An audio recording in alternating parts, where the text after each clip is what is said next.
Hello আমার sweet sweet ভিউয়ার্সরা, তোমরা সবাই কেমন আছো? আশা করি তোমরা সবাই নিশ্চয়ই খুব খুব ভালো আছো। আমিও খুব খুব ভালো আছি। তোমাদের সাথে একটা বিয়েবাড়ির ব্লগ শর্টস ভিডিও একটা তোমাদের সাথে শেয়ার করেছিলাম। আর এটা হলো সেই বিয়েবাড়িটারই বউ ভাত। এত লেট পোস্ট করছি কারণ আমি তোমাদের পাকু বুড়িকে নিয়ে সারাটা দিন হাঁপিয়ে যাই। আর ভয়েস ওভার দেওয়ার আমি টাইমটুকুনি পাচ্ছি না যে এডিট করব। তো তার জন্যই আমার দেরি হয়ে গেল এটা আপলোড করতে। তো তোমরা আমাকে এত এত সুন্দর সুন্দরভাবে সাপোর্ট করছো এবং আমাকে কমেন্ট করছো, লাইক করছো, আমার ভিডিওগুলো দেখছো, শর্টস ভিডিওগুলো, তার জন্য আমি খুব খুশি। তোমরা এইভাবে আমার পাশে থেকো, আমাকে সাহায্য করো এবং আমাকে আশীর্বাদ করো যেন আমি এগিয়ে যেতে পারি আমার লক্ষ্যে। তো আমরা এখন বাসে উঠে পড়েছি, বাসে করে আমরা এখন যাচ্ছি বিয়েবাড়িতে বউ ভাতে। ওখানে গিয়ে আমরা খুব মজা করেছি, তোমাদের সাথে আস্তে আস্তে আমি শেয়ার করতে যাচ্ছি। তোমরা দেখতে থাকো, প্লিজ ভিডিওটা স্কিপ করো না, প্লিজ প্লিজ প্লিজ তোমরা দেখো, পুরো ভিডিওটা দেখো। আমরা এখন বাস থেকে নেমে পড়েছি, এই যে চলে এসেছি বিয়েবাড়ির গেট। আর প্রচণ্ড বৃষ্টি পড়ছে, ক্যামেরা বোঝা যাচ্ছে না অতটা ভালোভাবে, কিন্তু আমরা বাস থেকে নেমেছি আর বৃষ্টিটা শুরু হয়ে গেছে।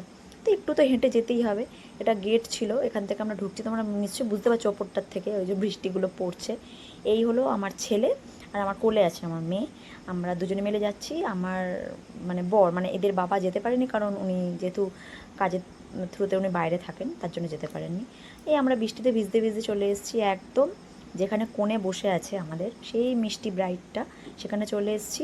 আর একটা টিফিনও দিয়ে দিল, ন্যাচারালি যেমন টিফিন দেয় টিফিন দিয়ে দিল। আমরা সবাই মিলে তখন গল্প করছিলাম বসে, বউয়ের সাথে ছবি তুলবো সেই সময়টুকুনি আমি একটুকুও পাইনি কারণ ওখানটা পুরো গ্যাদারিং ছিল। এবার আমার শাশুড়ি আমার সাথে একটুখানি পিএমপিসি করছিল, মানে কে কী পরে এসছে, কে কী নিয়ে এসছে রে, খাট্টা মিট্টা যেরকম থাকে আর কি, সেই রকম। তো তারপরে আমরা চলে গেছি খুব কষ্টে ঠেলা গুঁতো করে খাবার টেবিলে দিয়ে দিল জল বৈশালী, তারপরে থালা।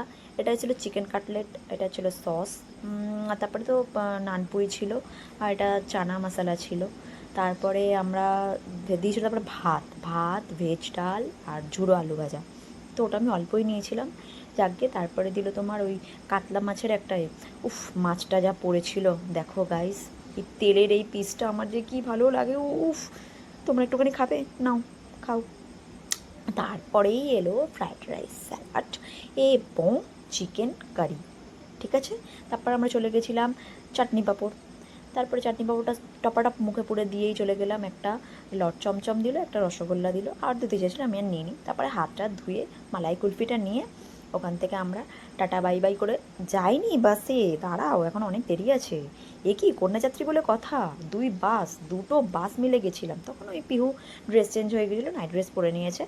আমরা এক ব্যাচ বসে উঠেছিলাম, আর এক ব্যাচ তখনও বসেছে। এবার সবার খাওয়া না হলে আমরা তো বাসে উঠতে পারবো না, তো তখনও খাচ্ছিল। আর এই যে আমার শাশুড়ি মশাই, মানে শাশুড়ি বসে আছেন ওখানে, পিহু ওখানে খেলছে। তারপরে খেলা টেলা করে পিহু ওখানে ফটোশ্যুটের মাঝখানে চলে যাচ্ছে, ও নাইট ড্রেস পরে ঘুরছে। আর ওখানে যে ক্যামেরাম্যান ছিল উনি বলছেন বাবা বাবা, মিষ্টি ডলটাতে এতক্ষণ একটা লাল ফ্রক পরেছিল, একবার হোয়াইট ফ্রক পরলো, আবার এইটা। তো ওই করে করে আমরা এবার বেরিয়ে গেলাম, বাসে উঠে গেছি।